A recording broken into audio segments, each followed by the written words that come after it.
ন্যায় বিচাৰিছোঁ, সকলোৱে ন্যায় বিচাৰিছে। কোনোবাই কয় যে 30 দিনত ন্যায় দিব পাৰিবনে?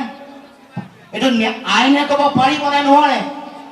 পাৰিবনে নোৱাৰে তাতকৈ ডাঙৰ কথা আইনী যুঁজখন চলাই থাকোঁতে কৰি থকা কাম কাজ তেওঁলোকৰ কাছৰাজি যিটো চলি আছে সেইটোক লৈ মানুহৰ প্ৰশ্ন আহিছে।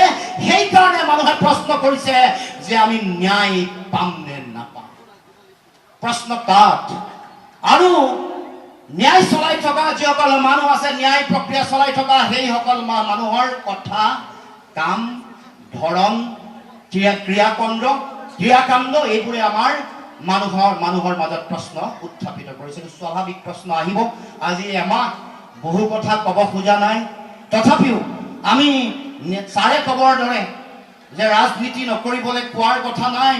যিসকলে স্বাৰ্থন্বেষী ৰাজনীতি কৰে, যিসকলে অন্যায়ৰ কাৰণে ৰাজনীতি কৰে, যিসকলে অনীতিৰ কাৰণে ৰাজনীতি কৰে, সেই ৰাজনীতিক মষিমূৰ কৰিবৰ কাৰণে, সত্য আৰু ন্যায় প্ৰতিষ্ঠা কৰিবৰ কাৰণে ৰাজনীতি কৰিব লাগিব।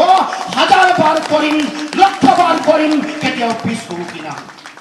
এইটো স্পষ্ট কথা। আজি এই ক্ষণত জুবিনদাৰ আদৰ্শ জীয়াই ৰাখিবৰ কাৰণে সংকল্প ল'ব লাগিব। সেইখন সমাজ জীয়াই ৰাখিবলৈ সংকল্প ল'ব লাগিব। পৰিৱেশ জীয়াই ৰাখিবৰ কাৰণে, পাৰিপাৰ্শ্বিকতা, গছ জীয়াই ৰাখিবৰ কাৰণে, পশু পক্ষী জীয়াই ৰাখিবৰ কাৰণে আজি সংকল্প লোৱাৰ সময়। সংকল্প আমি ল'ব লাগিব। আৰু এই ক্ষণত মই নেদেখা জোনৰ ওচৰত মই প্ৰাৰ্থনা জনাইছোঁ, জুবিনদাৰ বৌ গৰিমা বৌক যাতে শক্তি দিয়ে, তেওঁৰ ভগ্নী পাল্মি বৰঠাকুৰক যাতে শক্তি দিয়ে, যাতে এই নিষ্ঠুৰ বাস্তৱৰ সৈতে যাতে তেওঁলোকে যুঁজিব পাৰে। তেওঁলোকক যাতে নেদেখাজনে শক্তি দিয়ে, সত্য প্ৰতিষ্ঠাৰ কাৰণে, ন্যায় প্ৰতিষ্ঠাৰ কাৰণে তেওঁলোকে অবিৰতভাৱে যাতে যুঁজি থাকিব পাৰে, তাৰ কাৰণে নেদেখাজনে যাতে তেওঁলোকক শক্তি দিয়ে। ময়ো তেখেতসকলৰ ওচৰত প্ৰাৰ্থনা বিনম্ৰতাৰ নিবেদন কৰিছোঁ। ঘৰত আনন্দ আৰু সম্পৰ্কৰ চমক বজাই ৰাখিবলৈ জৰুৰী হৈছে সকলো আনন্দময় মুহূৰ্তত মৰমৰ উপহাৰ দিয়াটো।